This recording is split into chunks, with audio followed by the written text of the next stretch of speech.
3 წელი და 300 მილიონი ლარი ამ დროის მანძილზე წყალმომარაგების 70 პროექტი მთელი საქართველოს მასშტაბით უნდა განხორციელდეს. კახეთის რეგიონის წყალმომარაგების პროექტში საქართველოს პრეზიდენტმა პირადად მიიღო მონაწილეობა.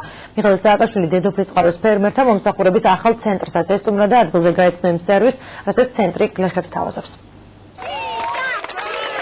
პროგრამა, რომელიც დედოფლის წყაროში წყალმომარაგების სისტემის გაუმჯობესებას მოემსახურება, კახელებს საქართველოს პრეზიდენტმა დღეს პირადად გააცნო.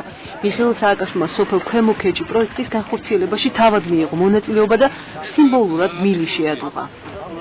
ეს ბიზანია რომ პირიქით ხალხი აქ ცხოვრობდეს ისეთი პირობებში, რომელიც მაქსიმალურად იქნება მიახლოებული კომფორტთან ქალაქთან. მე მინდა უბრალოდ გითხრათ, რომ მე ძალიან განვიცდი, რომ აქამდე ეს სოფელი იყო შედარებით მიტოვებული. გარდა ძალიან კარგი ხალხი ცხოვრობს, საქმე ძალიან კარგად ვიცი. ამიტომ მოდით ახლა პირველად მას შევადუღებ სიმბოლო და კონტროლქვეშ ავიყვანო ყველაფერი, რაც ეს პრობლემები ამ წლებში არ გადაგიწყდათ. ეხლა ყველა მერთან გადავწყვეტოთ თქვენთან ერთად. კარგით? გამომოდი. ებო დაბა. ისლა წარმატება არ მოგიშალოთ.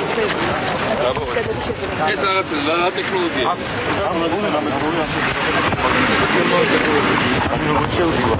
ეს იგი ჩვენ არ გვექნება. დღეში 10 საათიანი წყალი მაგრამ ქუჩას მოყვება. ხო,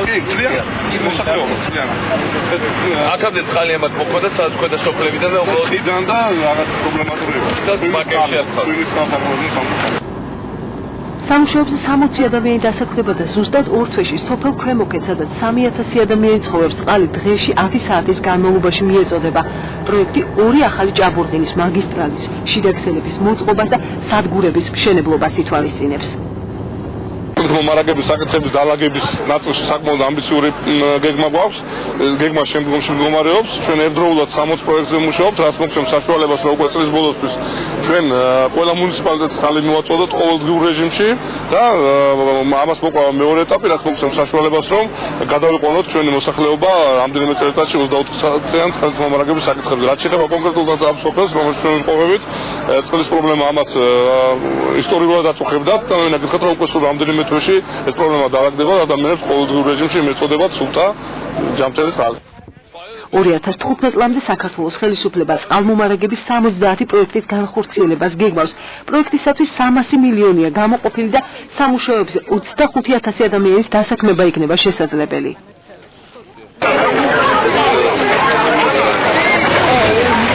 თქვენი სოფელი თუ შევადარებთ სხვადასხვა სოფელს საქართველოში, შედარებით უფრო მიტოვებული იყო ყოველთვის მთელი ეს პერიოდის განმავლობაში.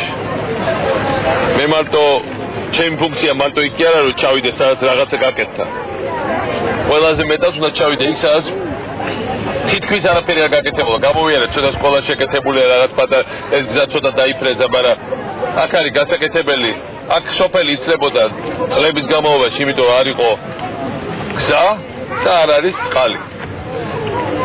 ჩვენ წელს ვაკეთებთ წყალს იმ დონეზე რაც არის, იმიტომ რომ ჩვენი ამოცანა რომ საქართველოში არა მხოლოდ არც ერთი ქალაქი არ დარჩეს, რომ არ იყოს 20 საათიან წყალმომარაგება, არამედ არც ერთი სოფელი არ დარჩეს, სადაც არ იქნება წყალი რამე სახით მაინც. და განცდა იმისა, რომ ქვეყნის გადასაკარგავში ეს სოფელი უნდა გაქრეს. ამიტომ აქ ხეხა მოყავს წყალი და წელს ვიწყებთ გზას და დავუმთავრებთ მომავალ წელს გზას, რომელიც ნორმალურ გზით დაგაკავშირებთ დანარჩენ საქართველოს და დანარჩენ სამყაროს. ეს არის საქართველოს ბეღელი აქა.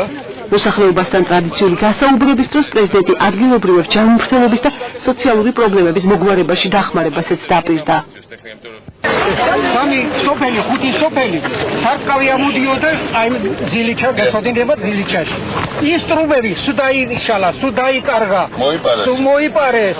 აი ჩვენ სოფლებს სარწყავი შეიძლება. აუცილებლად უნდა სარწყავი ჩვენ სოფლებს, იმიტომ რომ აი ეს გაღმა მთები რო არის, მაგრამ მთებზე შეიძლება მე პროექტი მაქვს შედგენილი რაღაც პატარა. გოგია მინოდაური. გოგიასთან გისაუბრეთ ამ თემებზე? მე ერთხელ წავიდე წინაწყაროში ის პროექტი. მაგრამ არ მიიწეს რომ გუბერნატორს უნდა ახდენდეს ეგეთი რაღაცები დროზე რა. ამ მორწყვი სისტემაზე რამეს ვავაპირებთ აქ, იმიტომ რომ ეხლა ყველგან თვითინებაც იყო აქ თუ რა ესე თუ თვითინებს გამორიცხული დინერის არის გამორიცხული აქ ოკეი და ნახეთ კარგად პედაგოგიას წინადობა და საერთოდ შევისწავლოთ ეს საკითხი. ეს აზერბაიჯანის ტერიტორიას ეხება პატივცემულო პრეზიდენტი. იქიდან მოდიოდა, მაგრამ ეხლა ეს 15 ჰესი რო შენდება, ერთის დავამატოთ და აქ ავაშენოთ ერთი ჰესი. და საინტერესო იდეა, აი როგორი შემოქმედი ხალხი ცხოვრობს. თქვენამდე კიდე არ მოსულესწენება რა წესი. 30 წელიწადი ეს პროექტი მაქვს მე, 30 წელიწადი. ოკეი, ხალხს უნდა მოსმინოთ მეტი. აღმოჩნდათ ჰეპატიტი. მაქვს სოციალურად დაუცველი. დამიწერეთ მოხდეთ ყველაფერს ძალიან მაგალითად გადაფარული ესე. ჰეპატიტის ხოჭოს ეხა გვაქვს ცალკე პრობლემები. ერთად ვერ მივახსენე. ეხა ჰეპატიტი პირდაპირ ნერგავთ ახალ მეთოდოლოგიას, რესპუბლიკურ საავადმყოფოში თბილისში ცალკე ცენტრში, როცა ჰეპატიტი საქართველოში არის საოცრად მოდელი. ეხა ახალი დაზღვევა, სოციალური დაზღვევა გიფარავთ წამლებს 100 ლარამდე, მაგრამ თავარი ეგ არ არის მარტო. თავარია რომ ჰეპატიტის პროგრამა შევქმნით სპეციალურად ახალი ტექნოლოგიების დანერგვით, ახალი ტექნოლოგიების დანერგვით მიხედავთ საქართველოს ძალიან ბევრ საქმეს ამწუხებთ მარტო თქვენ ახალ. კი, აი ჩემი სახელით ალბათ 1000 კაცია უკან და მე. ეხა ნიკა კიფშიძეს ხელმძღვანელობით რესპუბლიკაში დავნერგეთ და ეს რაღაც ახალი ტექნოლოგია სტემსელების სხერვანი უჯრედების, რომლითაც ჩვენი მეთოდებით ახლა უფრო რადიკალურად გამყურავთ და მაგაში როცა ცალკე ფული გამოყავით საპრეზიდენტო ფონდიდან. დედოფლის წყაროში საქართველოს პრეზიდენტმა დღეს ფერმერთა მომსახურების ცენტრიც დაათვალიერა. მიხეილ სააკაშვილი დაინტერესდა, რამდენად ხელმისაწვდომია ადგილობრივი მოსახლეობისათვის ტექნიკის გამოყენება.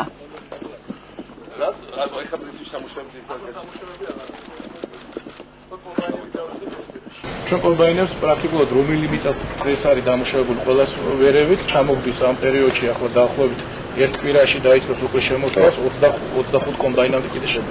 ტრაქტორების დეფიციტი გვაქვს ხო? ტრაქტორების დეფიციტი ჯერ კიდევ გვაქვს, მაგრამ ნელ-ნელა ამას წელს დაახლოებით 350 წელს კიდევ ამოწევთ.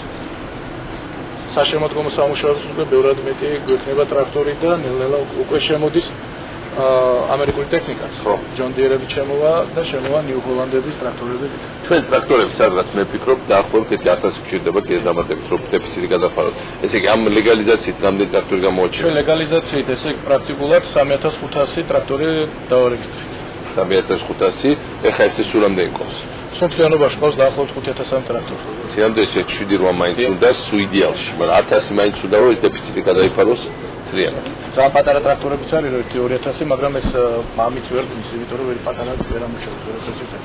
1000 არის ის რომ კიდევ ბევრად წინ წავიდეთ. ჩვენ ვფიქრობთ, რომ წელს უკვე 25%-ით მეტი გვექნება შარშანდელზე მოქმედი მიწა უკვე ამას ვაჯამებთ და მომავალ წელს ბევრად უფრო ამოვწურებთ შარშანდელზე მეტი. ხალხისთვის ხელმისაწვდომია ეს ტრაქტორი. ხალხისთვის არის უფრო ხელმისაწვდომი, ჩვენ შარშანდელთან შედარებით წელს გავაიაფეთ. კი არის ისევ ძვირი, იმიტომ რომ აქ სხვა პრობლემებიც არის ის რომ მეტი დიზელის ფასი ჩამოდის ხო? დიზელის ფასი ჩამოდის, მიუხედავად იმისა, რომ პრეზიდენტი შარშანდელთან შედარებით ჩვენ მაინც გავაიაფეთ, დიზელი რო გაძვირდა, მაშინ გავაიაფეთ, ეს თქო რომ დავავალეთ, გავაიაფეთ, კიდე გავაიაფეთ, ახლა ამ დიზელთან დაკავშირებით. დიზელი ჩამოდის, აბა უფრო ძვირა არის. არის ძვირზე არის ბატონო, არის ის რომ ხაბო არის ის აგრონომები, რომელიც ჩვენ შემოყვავს და გადამზადება მიდის თითოეულმა გლეხმა უნდა იცოდეს თუ რომელიც ეს მოხდა კანამედროვე ტექნოლოგიები, რითაც რაოდენობა გაეზრდება და თვითმგრებულება უკვე ამ ტექნიკის მომსახურებაში ძალიან დაბალი იქნება. ეს არის ჩვენ თავად უნდა დავასწავლოთ იაფად მოყანა მეტი პროდუქციის. ეს არის თავადი ხა, ეს არის რაც რეალურად გამოკაჩავს სოფელ ფინანსზე. ფერმერთა მომსახურების ახლად გახსნილ ცენტრებში გლეხებს შეეძლებათ სხვადასხვა სასოფლო მექანიზაციის მომსახურების დაკვეთა, მათ შორის 42 სახის აგროოპერაციის ჩატარება. ცენტრის მეშვეობით დედოფლის წყაროში დღემდე 10000 ჰექტარი მიწა დამუშავდა. ადგილზე მაღალკვალიფიციური სპეციალისტები მუშაობენ, რომლებიც ფერმერებს კონსულტაციებს უწევენ. რამდენი ხანი რატევი ხარ? მოდი ის პირველი ხალხი. და ის ზამთარ დღეში რამდენი მოდის?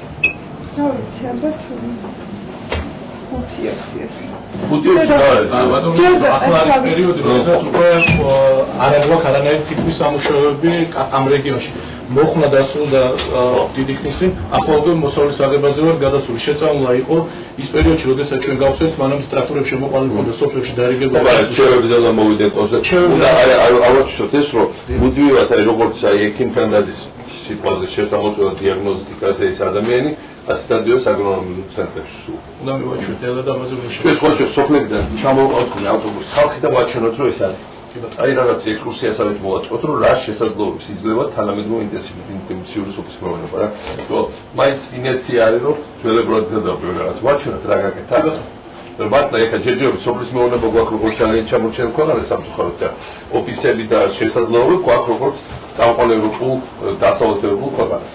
აი ეს რო შევავიწრო და კონკრეტულ ადამიანამდე რომ მივიდეს, თავი სხვა რომ გვაქვს თავი მოწოდა. კონკრეტულ გაჭირვებულ სოფლის მაცხოვრებელთან მივიდეს ამის ხელი ესე ვთქვა. თითოეულ საინფორმაციო ცენტრს გააჩნია საცდელი ნაკვეთიც, სადაც ხდება ახალი ჯიშების და სასუქების გამოსდა, ირიგაციის თანამედროვე სისტემების დემონსტრირება და გადამზადების პრაქტიკული კურსების ორგანიზება.